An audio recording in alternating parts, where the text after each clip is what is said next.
It may have taken longer than they wanted, but eventually the Nets were able to come together and fight their way into the playoffs. The team received a huge boost in the trade deadline acquisition of Thaddeus Young. And when general manager Billy King recently spoke with Sarah, he mentioned the addition of Young as a major positive in Brooklyn's roller coaster year.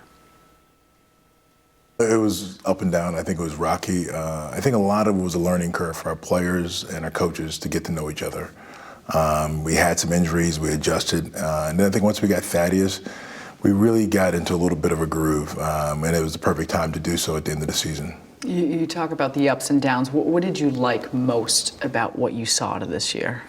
Well, I like the fact that Lionel pushed these guys. He pushed them hard, pushed them to a place where they may not have been comfortable, and I think guys responded well. I think Brooke responded tremendously. I think Darren responded. I think Jarrett. I think a lot of our guys understood what he was trying to get to. And so I like the fact that they bounced back and really became a team. And then that's really what Lionel was pushing for, is for us to become a team about helping one another and sacrificing mainly for the Brooklyn Nets, not for individual accomplishments.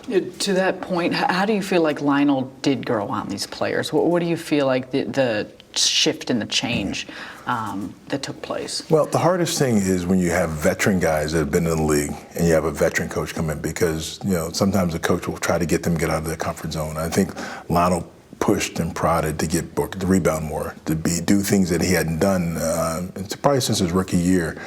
And I think Lionel also gave in a little bit and realized, okay, Brooke is a jump shooting big man, so we're going to allow him to shoot the jump shot a little bit. So I think there was a lot of give and take on both sides. I think our young guys from Bojan started out good, had a little rocky point, came back.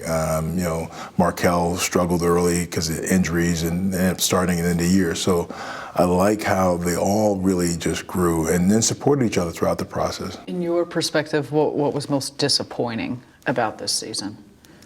I think we lost some games and lost our confidence, and we didn't stay together as a group at times. I think guys went their individual ways, but the biggest thing is I think guys came back. And I do give a lot of credit to Kevin Garnett before he was traded, because he spent a lot of time and energy keeping the group together and talking. Alan Anderson is a sort of a quiet leader. He's done a lot of the same.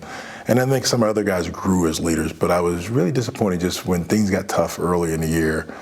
Guys really were licking their wounds, individual wounds, rather than, hey, I got to dig myself out of that. But I guess the flip side is we were able to figure out how to do that.